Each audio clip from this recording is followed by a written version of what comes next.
Hello, contributors to the Working Title Project. I want to start off by saying that, for the last year, I've been on a channel where we talk about hormones a lot, and we're talking to a target audience of transgender, transsexual, trans men. I recently got a message on YouTube from a cisgender male who is on hormone replacement therapy. They were diagnosed with a growth hormone deficiency. So he's on a different kind of hormone replacement therapy, I think. That's the thing, is I don't know anything about it. I was actually taken aback by that, because I do talk about hormones a lot, and I think about hormones a lot, and they play a big part in my life right now because, I've been on hormone replacement therapy for a year, but I don't feel very balanced. In fact, I feel very out of balance. And the last time I was at the doctor, she raised my dose, but now I'm in a different country and I don't really talk to my doctor, and nobody can really tell you what's going on with your hormones unless you get your levels checked. But it's hard to say what is hormones, what is diet, what is not enough water, not enough vitamins, not enough exercise, not enough meditation. For me, I'm in recovery, so am I working my program enough? Am I doing this, or is it actually hormones? Or have hormones played a part in my depression? Because some people will say that hormone replacement therapy makes their depression worse, and some people will say that it makes it better. Um, and is there enough study to show whether or not it makes it worse because, hey, you have clinical depression, or it makes it better because you were just sad because you were sad and you weren't living true to yourself, and now you feel better because you are? I don't know. Who knows? I don't know. But I am exhausted all the time, and I'm depressed, and it's strange because I I will admit that I'm not doing as much as I could, but there is so much good in my life that I feel like it is something hormonal or physical. Having been on a separate YouTube channel for the last year, the target audience for that channel was trans men, and now I would hope that there are trans men watching me. I hope that my friends are out there, and so of course the dialogue is open to talk about that. But I think it's a topic that a lot of people can relate to, if not everyone. Do you struggle with what is physical and what is spiritual sickness? Because I do. I know there's a lot of things that I could be doing differently. Like smoke cigarettes, and I probably don't drink enough water. I haven't really been doing as much yoga and meditation as I could. Um, but I sometimes don't know if it's attitude, or is there something wrong with me? And not even that there would be something wrong with me, but do I need help? And of course I need help, you know? Um, but being in a new country is also um, it's a big change, and I don't know very many people. So I have a lot of friends, but I don't have, medical insurance. I don't have, you know, I'm sort of, a lot of things are on hold, like my health, but I don't want to put it on hold. I want to grow, and like, I want to take care of myself as much as I can, but I can't tell, like, how much I can and how much, I should leave up to a medical professional. So let's talk about health. And maybe this is a kind of a heavy topic, but I spent so much time on the last channel I was on trying to be positive and like give good advice and a positive outlook, and I'm just coming into this very real and honest, and talking about exactly what's going on with me right this second. So Hope it's not a downer. I hope that you can relate, and I will see you later. Health, mind, and body. Yeah, I wasn't sure if I was going to post on this one, but it is definitely an important topic. Can't quite go hormone route because I really haven't started that yet. But I was thinking there are so many other things other than just hormones and whatnot that we discuss. So I'm going to talk about everything else and about me. Everyone has things about them, body-wise, health-wise, that it can be hard to accept. That's where you get the whole dysphoria when it comes to body image and how things appear. It can be really hard. And it's one of those, the whole mind-body connection. It's a very powerful thing, and your mind, mind over matter, easier said than done sometimes. I have things that I don't like.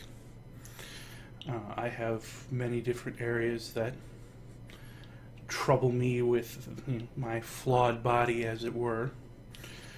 And there are things I'm working on fixing, and there are things that I'm never really going to fix but have to deal with over periods of time.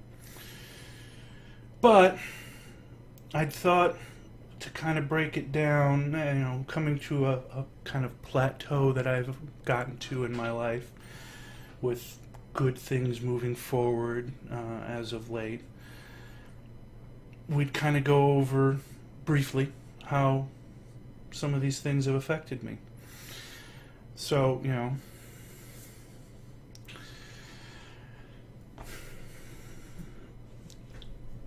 genetics can be a not very fun thing. I miss my hair.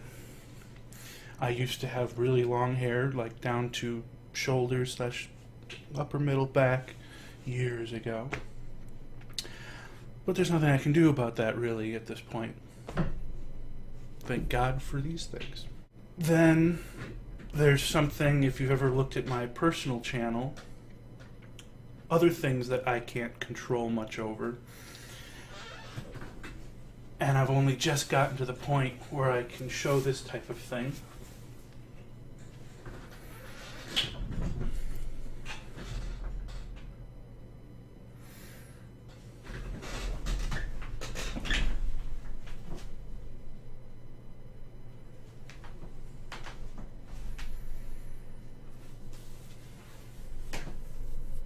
I haven't shaved lately, sorry.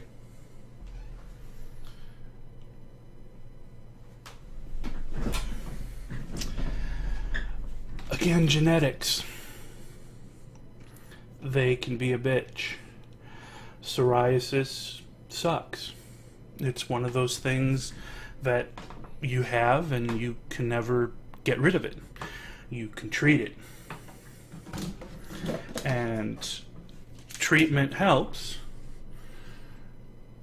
Of course, it means I've put myself on shots for the rest of my life, but it gets better. And it does. It is actually getting better. It is retreating from my hands and from areas that had never gotten better before with all the dozens of treatments I've tried.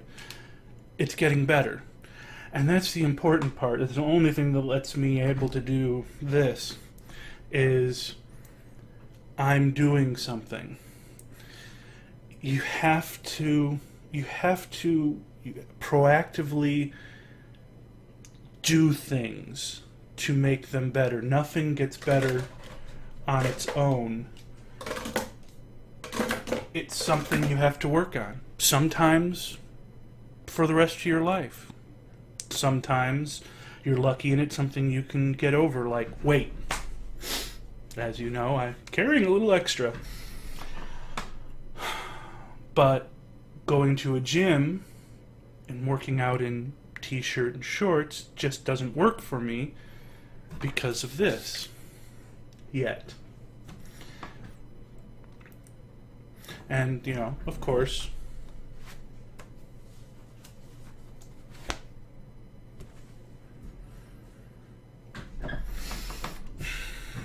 what are you going to do? You transition. You can fake things all day long. You can bind. You can build. You can dress. You can wear makeup. You can cut your hair. All your different things on how to make yourself more comfortable in your head, which is really what it comes down to, is the more important thing. Your bodies are your shell. Unfortunately, some of them are flawed. And we can do everything we can try to do to try to fix it. But the important part is you, in your head, being right with who you are. I think that's probably more important than the outward shell, is getting to the place where you can be good in your head can get you by so many more things from the physical world around you. So yeah, that's about it. I don't think I'm going to edit this. I think I'm going to leave it as is. Bye. Hey everybody, it's Jay Frank. Today we're talking about health of the mind and body. And I think the discussion got steered a little bit towards depression and towards body image. So I'm going to kind of go from there. I've been dealing with depression for about 7 or 8 years, since probably middle school, when I was 13, 14.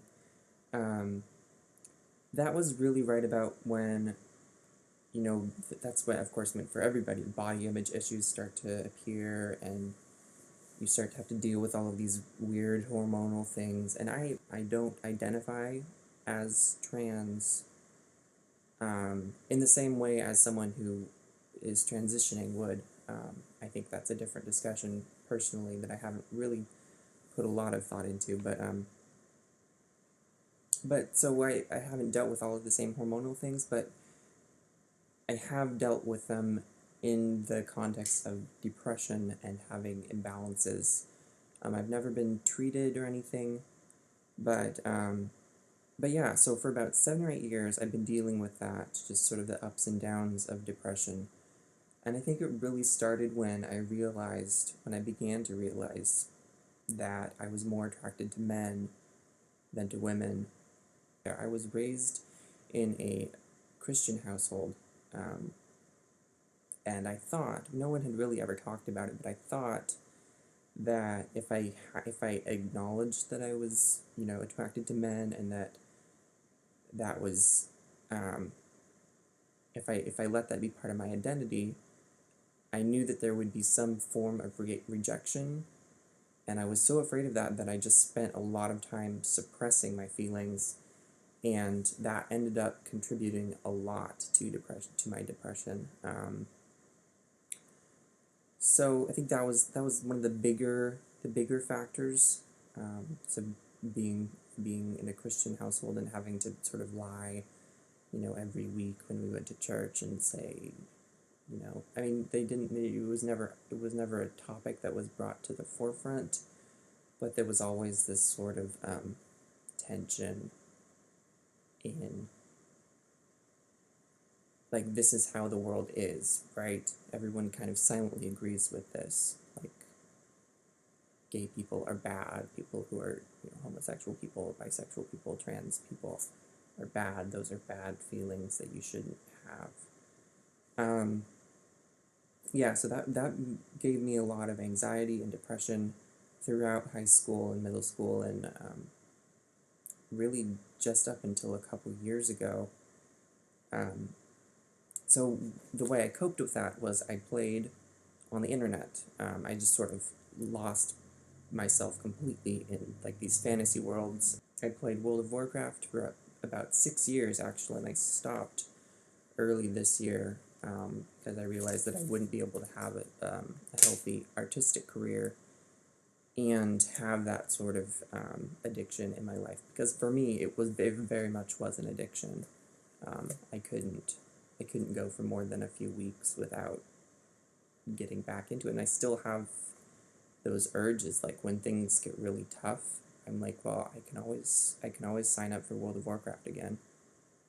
But it's improved a lot. When I knew I had interests in visual art, so I took some drawing classes, some painting classes, and that really helped me develop a sense of self and a sense of value and worth, because they were very concrete skills that I already had, but I developed them in a setting that was very very encouraging.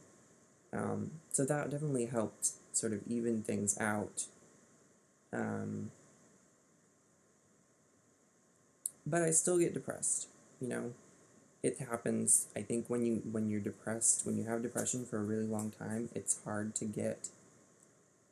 just be completely stable, because it has been so much a part of my life of just going up and down. It's part of how I react to everything, and the anxiety, the social anxieties that came along with it.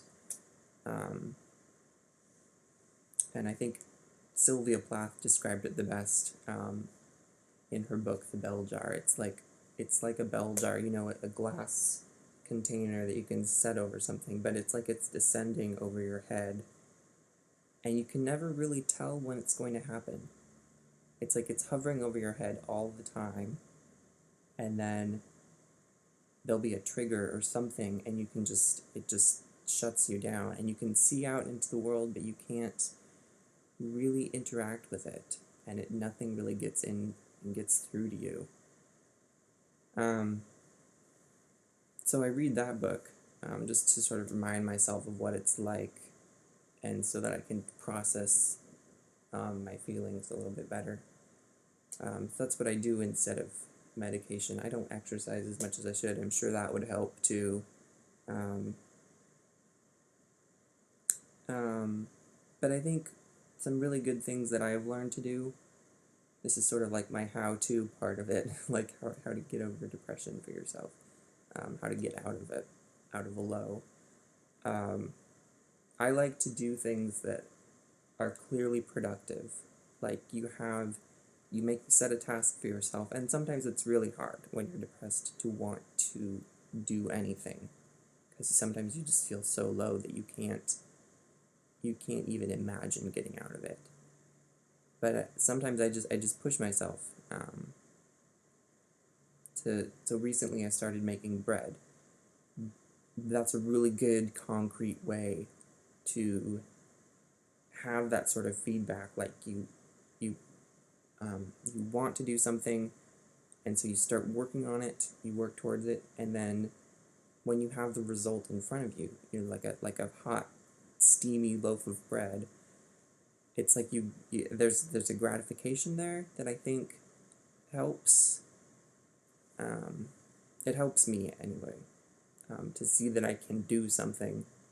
I can do something positive. I can have a positive interaction with the world that isn't dangerous or scary, and it sort of helps boost my mood a little bit. And I can do that with art sometimes too, although that's a little bit different, because sometimes I think I get depressed because I'm not really doing enough art, and things kind of get blocked up in my head and like crowded, and then I can't express anything because it's so stuck, and that can kind of trigger it, and it's just it's kind of scary when that happens, because I don't really, it's like I don't know what to do anymore.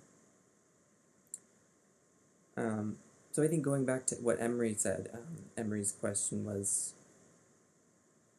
let me find it. what is physical and what is spiritual in these sort of like imbalances that we feel. And I think it can be physical, and then, but I think it's so closely tied with spiritual sense.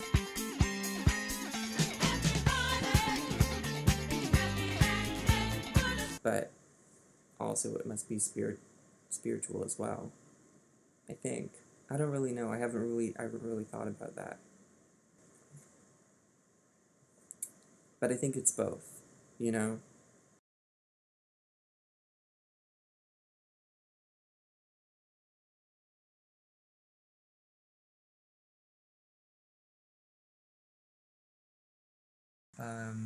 Hope that made some sense. And I'll see everyone next time. Bye.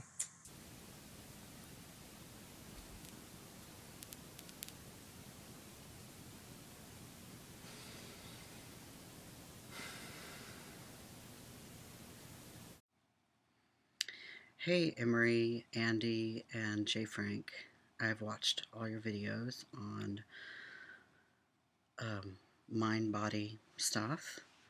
I'm not sure if we're talking about depression or the role that hormones play in depression, or spirituality versus sort of physical or biochemical underpinnings of like depression or distress.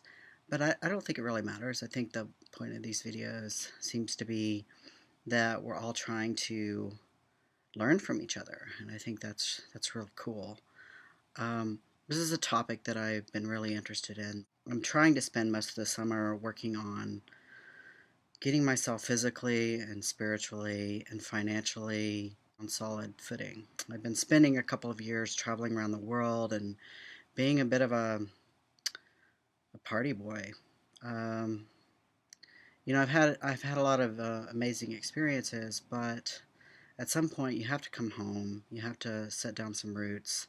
You have to learn to be still, and you have to learn to live with yourself. There's been trauma over the past few years, losing connection to family, losing career, losing romantic relationship, that kind of thing. There were lots of reasons I wanted to run away, and I wanted to run away from being transgender as well. So that's a big reason why I decided to devote this summer to not running away anymore and just getting well in all the ways that Emery's talking about and that the rest of us are struggling with as well. I'm going to agree with what I'm going to go by Jay Frank, because that's the name that was used in the videos. So hello, nice to meet you. But I think it's a bit of both. I think it's how you feel, how you're treating your body does have an impact on your openness to the world and your spirituality and your mood. I think it gets more mysterious when you're talking about things like spiritual growth and connection to others, but it's still all linked up. So I think that hormones, whether you're cisgender or trans or male or female, do have an impact on our energy levels, libido, aggression, ability to cry, ability to feel vulnerable maybe in some ways. And also I think for me, as somebody who lived as a woman for 40 years and then took testosterone for 6, I would have to say that what hormones did for me in terms of depression was it made it harder for me to identify depression, which is odd. But it felt like depression manifested itself in more physical ways. Like I would notice I was really, really tired, and then I realized, oh, I might be depressed. Or I'm really feeling pissed off all the time. Well, maybe I'm not getting my needs met. Maybe I'm angry with myself for some reason. You know, like I think though, because when you go through physical transition, or if you're not a trans person but you're going through some kind of hormonal shift, whether it's menopause or you're a cisgender man and you're needing to take hormonal supplements, it does change our mood, and it changes, I think, even our perceptions of who we are. So I think that all of those things are really profound. I want to keep this video short though. Please comment, because we want to learn. Let's go out back and plant a family tree.